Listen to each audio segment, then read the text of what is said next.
niscaya tidak mampu menjaga kemaluannya. Nabi Isa bersabda, jagalah daripada memandang. Karena pandangan itu menanamkan nafsu syahwat dalam hati dan cukuplah dengan itu menjadi fitnah. Said bin Jubair berkata, sesungguhnya datanglah fitnah kepada Nabi Daud dari karena memandang. Karena itulah, ia bersabda kepada puteranya, Sulaiman, hai anakku, berjalanlah di belakang singa dan singa-singa. Janganlah engkau berjalan di belakang wanita. Orang bertanya kepada Nabi Yahya, apakah permulaan zina? Nabi Yahya menjawab, melihat dan berangan-angan.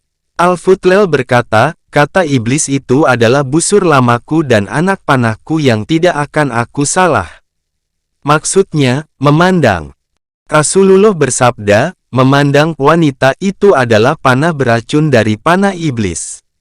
Siapa yang meninggalkannya karena takut kepada Allah Ta'ala, niscaya ia dianugerahi oleh Allah Ta'ala iman, yang didapatinya kemanisannya di dalam hati.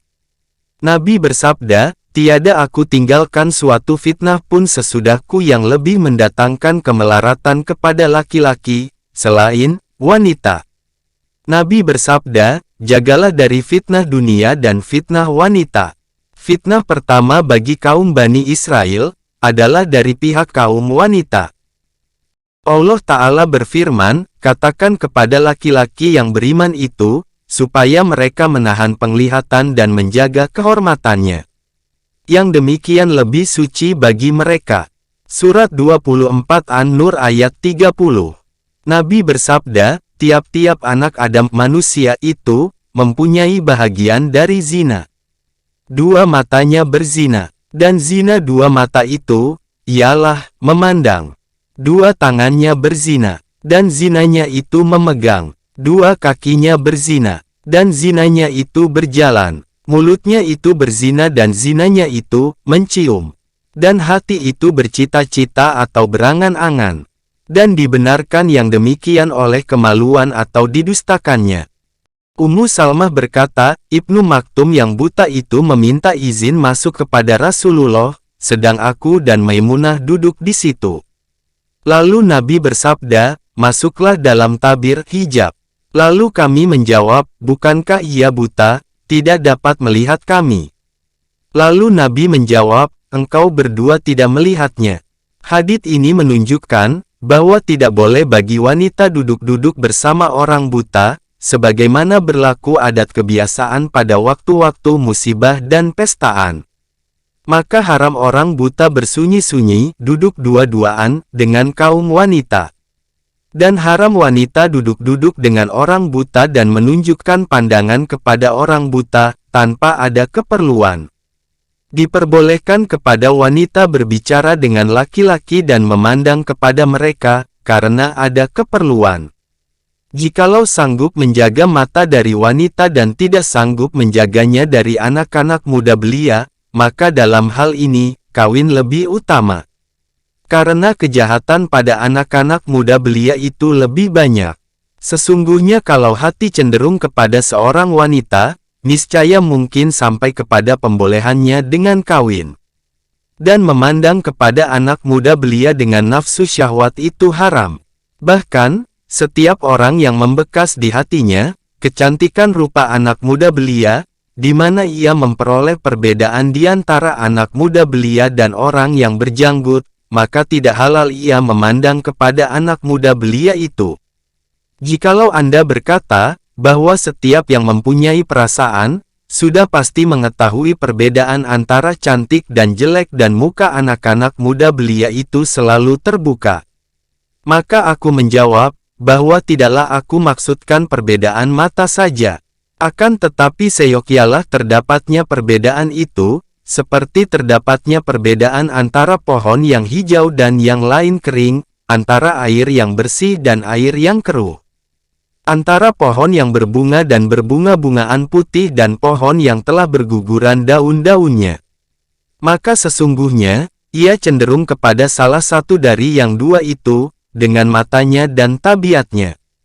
Tetapi kecenderungan yang kosong dari nafsu syahwat. Dan karena itu, ia tidak bernafsu keinginan, menyentuh bunga-bungaan putih dan menciuminya. Dan tidak menciumi air yang putih bersih. Begitu pula wanita tua yang cantik, kadang-kadang cenderung mata kepadanya dan diketahui perbedaan antara wanita tua dan wajah lain yang jelek. Akan tetapi, perbedaan yang tak ada nafsu syahwat padanya. Yang demikian itu dapat diketahui, dengan kecenderungan hati untuk mendekati dan menyentuhinya. Manakala kecenderungan itu telah terdapat pada hatinya dan diperoleh perbedaan antara muka yang cantik dan tumbuh-tumbuhan yang bagus, kain-kain yang berlukisan dan loteng-loteng yang berkeemasan, lalu pandangannya itu, pandangan nafsu syahwat, maka itu haram. Dan ini termasuk di antara hal-hal yang dipermudah-mudahkan oleh manusia. Dan yang demikian, menghelakan mereka kepada kebinasaan, sedang mereka sendiri tiada mengetahuinya. Setengah ulama tabi'in berkata, tiada yang lebih aku takuti dari binatang buas, atas pemuda yang banyak ibadahnya, dari anak muda belia yang duduk dekat pemuda itu. Sufyan berkata, jikalau seorang laki-laki bermain-main dengan anak muda belia, di antara dua anak jari kakinya, dengan maksud memenuhi nafsu syahwat, maka itu adalah liwat homoseks. Dari setengah ulama terdahulu ulama salaf ada yang mengatakan, bahwa akan ada pada umat ini 3 jenis orang homoseks, sejenis memandang, sejenis berpegang tangan dan sejenis berbuat. Jadi, bahaya memandang kepada anak-anak muda itu besar. Maka manakala murid itu lemah daripada memicingkan matanya dan mengendalikan pikirannya, maka yang betul baginya, ialah menghancurkan nafsu syahwatnya dengan kawin. Banyak nafsu yang tidak tentram keinginannya dengan lapar. Setengah mereka berkata, telah keras nafsu syahwatku pada permulaan kehendakku, dengan apa yang tidak disanggupi. Lalu aku perbanyakkan memekik mengadu kepada Allah Ta'ala. Maka aku bermimpi dalam tidurku melihat seseorang. Orang itu bertanya, apa kabar? Maka aku mengadu kepadanya. Lalu ia berkata, maju kemari ke hadapanku. Lalu aku datang kepadanya. Maka ia meletakkan tangannya atas dadaku. Aku memperoleh dinginnya pada hatiku dan seluruh tubuhku. Maka waktu pagi-pagi aku merasa, telah hilang apa yang ada padaku. Dan aku tinggal sehat walafiat selama setahun. Kemudian, orang itu kembali lagi kepadaku seperti demikian. Maka aku perbanyak meminta tolong kepada Allah Ta'ala. Lalu datanglah seseorang kepadaku dalam tidur. Ia bertanya kepadaku, sukakah kamu hilang apa yang kamu peroleh itu dan aku memukul lehermu? Aku menjawab, ya. Lalu orang itu berkata, panjangkan lehermu. Lalu aku panjangkan. Maka dicabutnya pedang dari nur cahaya.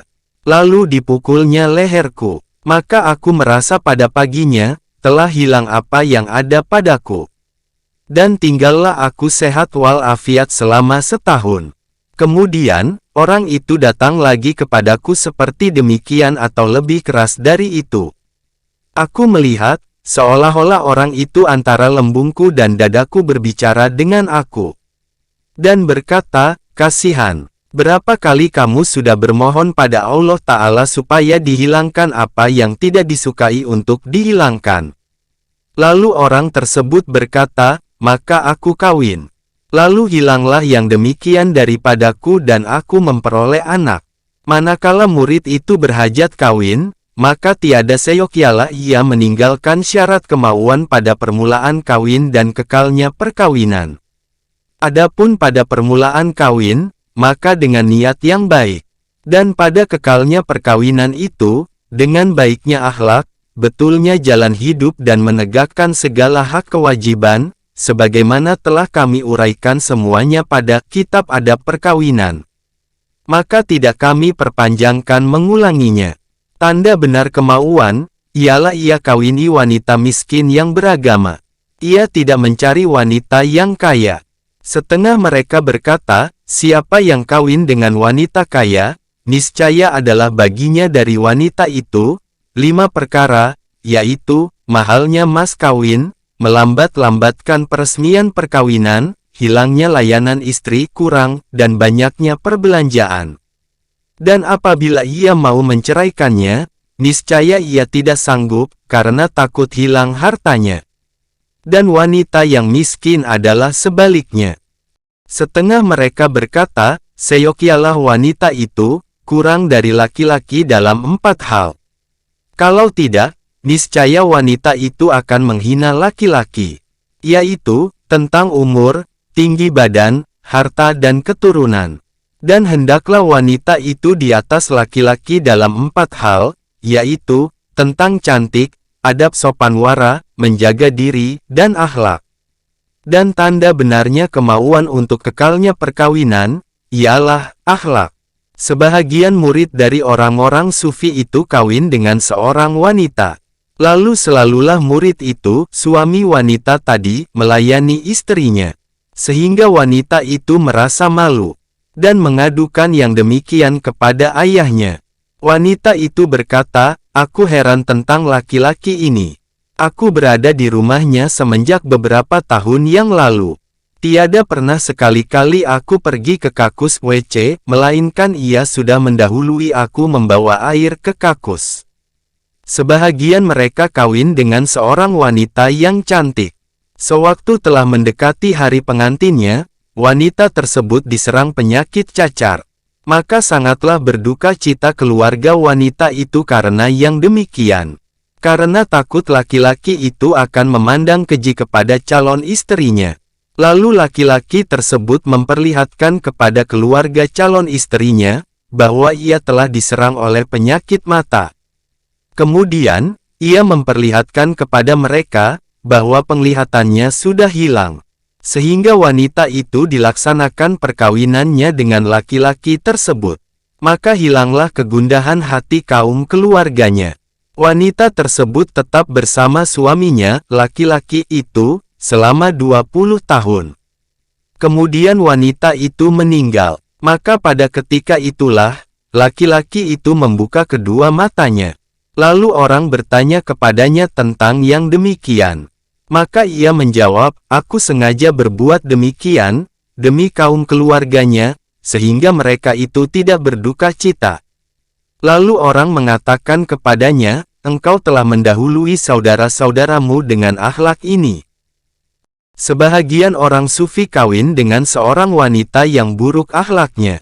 Maka ia bersabar atas akhlak wanita itu.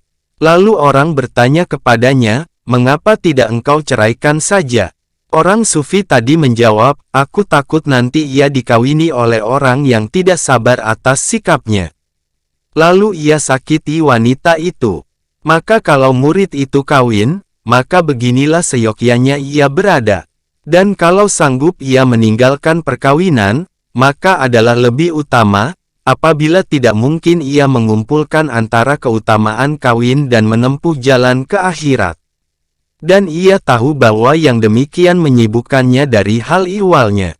Sebagaimana diriwayatkan, bahwa Muhammad bin Sulaiman al-Hashimi memiliki hasil dunia sebanyak 80.000 dirham setiap hari. Lalu ia menulis surat kepada penduduk dan ulama Basrah tentang seorang wanita yang akan dikawininya. Maka sepakatlah mereka semua pada Rabi'ah al-Adawiyah.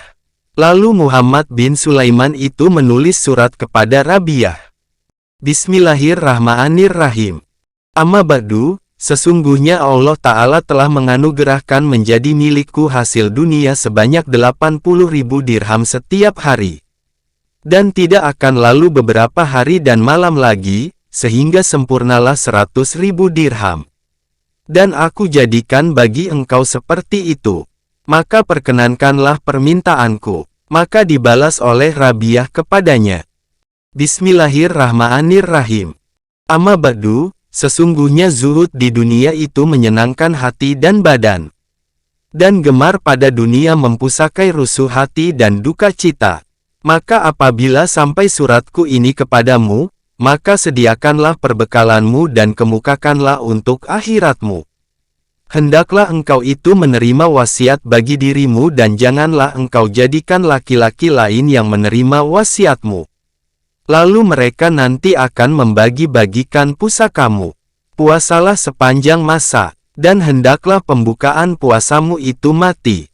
Adapun aku, jikalau sekiranya dianugerahkan oleh Allah Ta'ala kepadaku, seperti yang dianugerahkan Allah kepadamu dan berlipat ganda lagi, maka tidaklah menyenangkan aku untuk lengah daripada mengingati Allah, walau sekejap mata sekalipun. Ini suatu isyarat, bahwa setiap yang mengganggu daripada mengingati Allah Ta'ala, maka itu adalah kekurangan. Maka hendaklah murid itu memandang kepada keadaannya dan hatinya. Jikalau diperolehnya ketenangan hati pada tidak kawin, maka itu lebih mendekati kepada suluknya di dalam peribadatannya. Dan jikalau ia lemah daripada yang demikian, maka kawin adalah lebih utama baginya. Obat penyakit ini 3 perkara: lapar, memicingkan mata dan bekerja dengan pekerjaan yang menguasai hati. Jikalau 3 perkara ini tidak bermanfaat, maka perkawinanlah saja yang akan mencabut madahnya, materinya. Dan karena inilah, para ulama terdahulu ulama salaf bersegera kawin dan mengawinkan puteri-puterinya. Sa'id bin al-Musayyab berkata, iblis itu tiada berputus asa dari seorang pun. Ia akan mendatanginya dari pihak kaum wanita.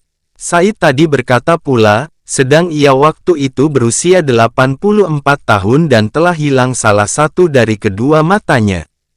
Dan ia melihat waktu malam, dengan matanya yang satu itu. Katanya, tiada yang lebih aku takuti, selain kaum wanita. Dari Abdullah bin Abi Wida'ah, yang berkata, aku duduk-duduk dengan Sa'id bin al-Musayyab. Lalu ia tiada bertemu dengan aku beberapa hari lamanya. Tatkala aku mendatanginya, maka ia bertanya, di mana engkau dalam beberapa hari ini? Aku menjawab, istriku meninggal. Lalu aku sibuk mengurusnya. Maka ia bertanya, mengapa tidak engkau beri kabar kepada kami, supaya dapat kami menghadiri jenazahnya? Abdullah bin Abi Wida'ah meneruskan ceritanya, kemudian, aku ingin berdiri dari duduk, lalu Sa'id bin al-Musayyab bertanya, adakah engkau bicarakan wanita lain? Maka aku menjawab, kiranya Allah mencurahkan rahmatnya kepada engkau. Siapakah kiranya yang akan mengawinkan aku, sedang aku tiada mempunyai uang, selain 2 atau 3 dirham? Lalu Sa'id bin al-Musayyab menjawab, aku. Maka aku menyambung, sanggup engkau laksanakan? Ia menjawab, ya, sanggup. Lalu ia memuji Allah Ta'ala dan berselawat kepada Nabi. Dan dikawinkannya aku dengan uang 2 atau 3 dirham saja. Abdullah bin Abi Wida'ah meneruskan ceritanya, lalu aku bangun berdiri. Dan aku tidak tahu apa yang akan aku perbuat, lantaran gembira. Maka aku menuju ke rumahku. Dan aku berpikir, dari siapa aku mengambil dan pada siapa aku berhutang. Lalu aku bersalat maghrib, dan aku kembali ke rumahku dan aku pasang lampu. Dan tadi aku berpuasa, lalu aku makan makanan malam untuk berbuka. Makanan itu hanyalah roti dan minyak zaitun. Tiba-tiba pintu rumahku diketok orang. Lalu aku bertanya, siapa itu? Ia menjawab, Sa'id. Abdullah bin Abi Wida'ah meneruskan ceritanya, lalu aku terpikir pada setiap orang yang namanya Sa'id, selain Sa'id bin al-Musayyab. Sebabnya, orang tiada melihatnya selama 40 tahun, selain dia di antara rumahnya dan masjid. Abdullah bin Abi Wida'ah meneruskan ceritanya, lalu aku keluar menemui tamu tersebut. Tiba-tiba benarlah kiranya Sa'id bin al-Musayyab. Lalu aku menyangka, telah ada pikiran dan pendapat baginya. Lalu aku berkata, hai Aba Muhammad, jikalau engkau mengirim surat kepadaku, niscaya aku datang kepada engkau. Sa'id bin al-Musayyab menjawab, tidak. Engkau lebih berhak untuk didatangi. Lalu aku menjawab, apa yang engkau perintahkan? Sa'id bin al-Musayyab menjawab, engkau adalah laki-laki yang tidak beristri. Maka engkau kawin. Aku tiada suka engkau tidur malam sendirian. Inilah perempuanmu. Tiba-tiba perempuan itu berdiri di belakang Said, setinggi dia. Kemudian dipegangnya tangannya, lalu didorongnya ke pintu dan ditutupnya pintu. Lalu wanita itu jatuh karena malu. Lalu ia berpegang pada pintu. Kemudian aku datang ke piring besar, yang di dalamnya roti dan minyak zaitun. Lalu aku letakkan piring tersebut pada bayang-bayang lampu, supaya ia tiada melihatnya. Kemudian aku naik ke bahagian atas rumah, lalu aku lemparkan tetangga dengan batu-batu kecil. Maka tetangga itu datang kepadaku. Mereka itu bertanya, "Apa kabar?" Lalu aku menjawab, "Wahai saudara-saudara, Said bin Al-Musayyab telah mengawinkan aku dengan puterinya pada hari ini. Dia sudah datang membawa puterinya dengan diam-diam kemari malam ini." Lalu mereka itu bertanya, "Said mengawinkan engkau?" Aku menjawab, "Ya." Mereka bertanya lagi, "Wanita itu sekarang di kamar?" "Iya," jawabku. Lalu mereka turun dari bagian atas ke tempat wanita itu.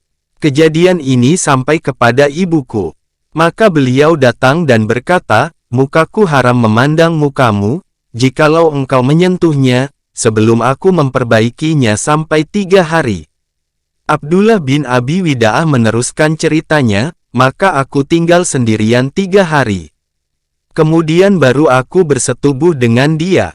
Rupanya dia termasuk wanita yang tercantik, manusia yang terpandai menghafal kitab Allah Ta'ala Al-Quran, yang terbanyak pengetahuannya tentang sunnah Rasulullah dan yang paling mengetahui tentang hak suami."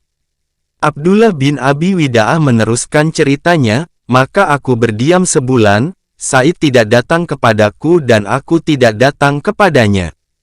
Maka sesudah sebulan, baru aku datang kepadanya. Dan ia berada di podoknya, halkahnya. Lalu aku memberi salam kepadanya. Ia menjawab salamku dan tidak berkata-kata dengan aku, sampai orang banyak pergi dari majelisnya. Lalu ia bertanya, 'Apa kabar manusia itu?' Aku menjawab, 'Baik, wahai Aba Muhammad, menurut yang disukai teman dan dibenci musuh.' Lalu Said bin Al-Musayyab menyambung, 'Jikalau meragukan engkau sesuatu dari manusia itu, ambillah tongkat.' Maka aku kembali ke rumahku. Lalu Said memberikan kepadaku 20.000 dirham. Abdullah bin Abi Sulaiman, salah seorang perawi kisah ini, berkata, adalah puteri Said bin Al-Musayyab ini telah dipinang oleh Khalifah Abdul Malik bin Marwan untuk puteranya Al-Walid ketika dilantik menjadi putera mahkota. Said enggan mengawinkannya dengan Al-Walid. Dan selalu Abdul Malik mencari jalan pada Said, sampai dipukulnya Said 100 kali dengan cambuk pada suatu hari yang dingin. Dan dituangkannya seember air ke badan Said. Dan diselimutinya Said dengan baju jubah bulu. Bersegeranya Said mengawinkan puterinya pada malam itu, memberikan pengertian kepada kita akan bahayanya nafsu syahwat. Dan harus bersegera menurut agama memadamkan apinya dengan kawin. Allah Ta'ala meridai dan mencurahkan rahmatnya kepada Said bin Al-Musayyab. Penjelasan, keutamaan orang yang menentang nafsu syahwat kemaluan dan mata. Ketahuilah, bahwa nafsu syahwat ini adalah yang paling mengerasi pada manusia dan yang paling mendurhakai akal pikiran ketika ia berkobar. Kecuali, yang dikehendakinya itu keji. Orang malu daripadanya dan takut mengerjakannya. Dan tidak maunya kebanyakan manusia daripada yang dikehendaki oleh nafsu syahwat itu, ada kalanya karena lemah atau karena takut atau karena malu atau karena menjaga jasmaniyahnya. Dan tidak ada pada suatu pun dari yang demikian itu, pahala.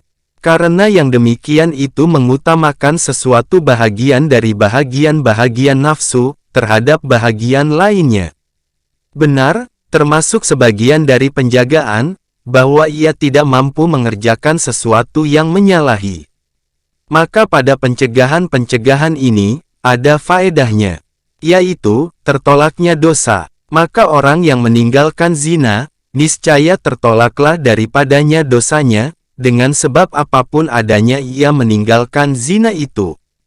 Sesungguhnya keutamaan dan banyaknya pahala pada meninggalkan zina itu, karena takut kepada Allah Ta'ala, serta mampu dan menghilangkan halangan-halangan serta mudahnya sebab-sebab untuk zina itu. Apalagi ketika nafsu syahwat itu sudah benar-benar. Inilah tingkat orang-orang sidik. Karena itulah Nabi bersabda, siapa yang sudah rindu sekali, lalu menjaga diri serta menyembunyikan, lalu ia meninggal, maka orang itu syahid. Nabi bersabda, 7 orang akan dilindungi oleh Allah pada hari kiamat pada naungan arasinya, pada hari yang tak ada naungan, selain naungannya. Dan terhitung dari orang 7 tersebut, laki-laki yang dipanggil oleh seorang wanita cantik dan Bang Shallallahu Alaihi Wasallam kepada dirinya. Lalu laki-laki tadi menjawab, aku takut kepada Allah Tuhan semesta alam. Kisah Nabi Yusuf dan tidak maunya dengan Zulaiha, serta mampu dan sukanya Zulaiha itu terkenal. Dan Allah Ta'ala memuji Yusuf dengan demikian dalam kitab sucinya. Dan Yusuf itu pemuka imam bagi setiap orang yang mendapat taufik untuk berjuang melawan setan pada nafsu syahwat yang besar ini. Diriwayatkan bahwa Sulaiman bin Yassar adalah termasuk manusia yang tercantik wajahnya. Lalu masuklah seorang wanita ke tempatnya. Wanita itu menanyakan Sulaiman akan nafsunya. Sulaiman tidak mau kepada perempuan itu dan keluar, lari dari tempatnya. Dan ditinggalkannya wanita itu di situ. Sulaiman berkata, maka pada malam itu aku bermimpi bertemu dengan Yusuf. Seakan-akan aku berkata kepadanya, engkau Yusuf. Orang itu menjawab, ya, saya Yusuf yang suka, hamamtu, dan engkau Sulaiman yang tidak suka. Ia mengisyaratkan kepada firman Allah Ta'ala, dan perempuan itu memang suka kepadanya. Dan dia suka pula kepada perempuan itu, kalau dia tidak melihat keterangan dari Tuhannya. Surat 12 Yusuf ayat 24. Dari Sulaiman juga, yang lebih ajaib dari ini lagi. Yaitu, Sulaiman itu keluar dari Madinah untuk naik haji. Dan bersamanya seorang teman, sehingga keduanya sampailah di Abwa. Lalu temannya bangun berdiri dan mengambil alas meja dan pergi ke pasar untuk membeli sesuatu. Dan Sulaiman duduk dalam kemah. Sulaiman itu termasuk orang yang paling cantik mukanya dan paling wara, menjaga diri. Lalu ia dilihat oleh seorang wanita desa dari puncak bukit. Wanita itu lalu turun, datang kepada Sulaiman dan berdiri di hadapannya. Wanita itu memakai kain tudung muka dan 2 sarung tangan. Lalu dibukanya mukanya, seakan-akan mukanya itu bulan purnama. Dan wanita itu berkata, berilah aku kepuasan. Sulaiman menyangka bahwa wanita itu menghendaki makanan. Lalu ia bangun berdiri mengambil makanan di atas alas meja, untuk diberikannya kepada wanita tersebut. Wanita itu menjawab, aku tidak bermaksud kepada ini. Aku bermaksud apa yang dari laki-laki kepada istrinya. Lalu Sulaiman menjawab, rupanya iblis menyediakan engkau kepadaku. Kemudian, Sulaiman meletakkan kepalanya di antara 2 lututnya dan terus menangis dengan suara keras. Ia menangis terus-menerus, tiada berhenti. Maka sewaktu wanita tadi melihat demikian, lalu menurunkan kain tudung muka ke atas mukanya dan terus pergi kembali. Sehingga sampailah ia kepada keluarganya. Teman Sulaiman pun datang. Lalu ia melihat Sulaiman, kedua matanya sudah bengkak lantaran menangis dan suaranya sudah putus-putus.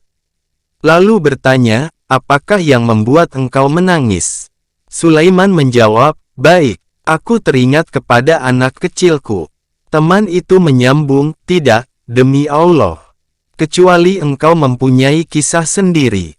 Masa engkau berpisah dengan anak kecil engkau, baru semenjak 3 hari atau kira-kira demikian? Teman itu terus bertanya, sehingga Sulaiman menceritakan kepadanya berita tentang wanita desa itu. Lalu temannya itu meletakkan alas meja dan terus menangis dengan suara keras. Lalu Sulaiman bertanya, apakah yang membawa engkau kepada menangis? Teman itu menjawab, aku lebih berhak menangis dibandingkan dengan engkau. Karena aku takut, sekiranya aku berada pada tempat engkau, niscaya aku tidak akan sabar terhadap wanita itu.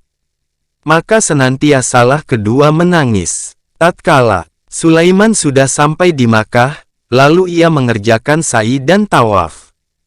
Kemudian ia datang ke Hajar Aswad. Lalu duduk dengan membelitkan kain dari pinggang ke lutut, duduk ihtiba. Matanya meminta tidur, lalu ia tertidur. Maka ia bermimpi, seorang laki-laki yang cantik parasnya tinggi semampai, mempunyai pembawaan bagus dan bau yang harum. Sulaiman lalu bertanya kepada laki-laki tersebut, kiranya Allah mencurahkan rahmat kepada engkau. Siapakah engkau ini? Laki-laki itu menjawab, aku Yusuf. Sulaiman bertanya lagi, Yusuf Sidik, yang selalu benar. Orang itu menjawab, ya. Lalu Sulaiman menyambung, keadaan engkau dengan wanita yang mulia itu, sungguh menakjubkan. Maka Yusuf menjawab, keadaan engkau dengan wanita apa, itu lebih menakjubkan lagi. Diriwayatkan dari Abdullah bin Umar, yang mengatakan, aku mendengar Rasulullah bersabda, 3 orang dari orang-orang sebelum kamu pergi berjalan, sehingga datanglah malam, lalu mereka bermalam di suatu gua. Maka mereka masuk ke gua itu. Lalu jatuhlah sebuah batu besar dari bukit. Maka menutup pintu gua. Mereka itu berkata sesamanya, sesungguhnya tiada yang melepaskan kita dari batu besar ini, selain kita berdoa kepada Allah Ta'ala dengan amal solih, amal yang baik. Lalu seorang dari mereka bertiga itu berdoa, wahai Allah Tuhanku, sesungguhnya engkau mengetahui, bahwa aku mempunyai ibu bapa yang sudah tua dan lanjut usianya.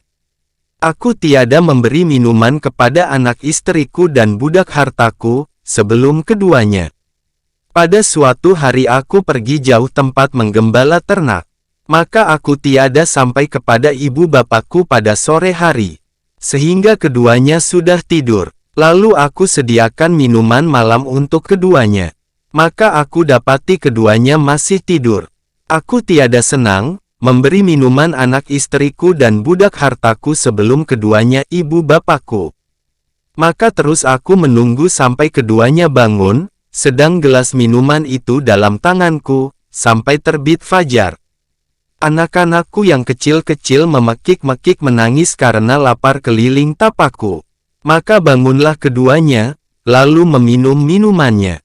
Wahai Allah Tuhanku, jikalau adalah aku berbuat demikian, karena mencari keridaan Engkau, maka renggangkanlah kami dari batu besar ini yang sedang kami alami sekarang. Lalu batu besar itu renggang sedikit, di mana mereka belum sanggup keluar daripadanya. Yang lain berdoa pula, wahai Allah Tuhanku, sesungguhnya Engkau mengetahui bahwa aku mempunyai anak perempuan pamanku, yang sangat aku cintai. Lalu aku bujuk dia, tetapi ia tidak mau kepadaku, sehingga aku menderita setahun lamanya. Lalu ia datang kepadaku, maka aku berikan kepadanya uang 120 dinar, asal ia menyerahkan dirinya kepadaku. Maka ia perbuat demikian, sehingga tatkala aku telah berkuasa terhadap dirinya, lalu ia berkata, takutlah kepada Allah. Jangan engkau membawa cincin, kecuali dengan yang sebenarnya ikatan perkawinan. Lalu aku menjauhkan diriku daripada bersetubuh dengan dia. Aku berpaling daripadanya, sedang dia adalah manusia yang paling aku cintai. Aku tinggalkan emas yang aku berikan kepadanya. Wahai Allah Tuhanku, jikalau aku telah berbuat itu, karena mengharap keridaan-Mu, maka lapangkanlah dari kami, apa yang kami alami sekarang. Maka rengganglah batu besar itu dari mereka, tetapi mereka belum sanggup keluar daripadanya.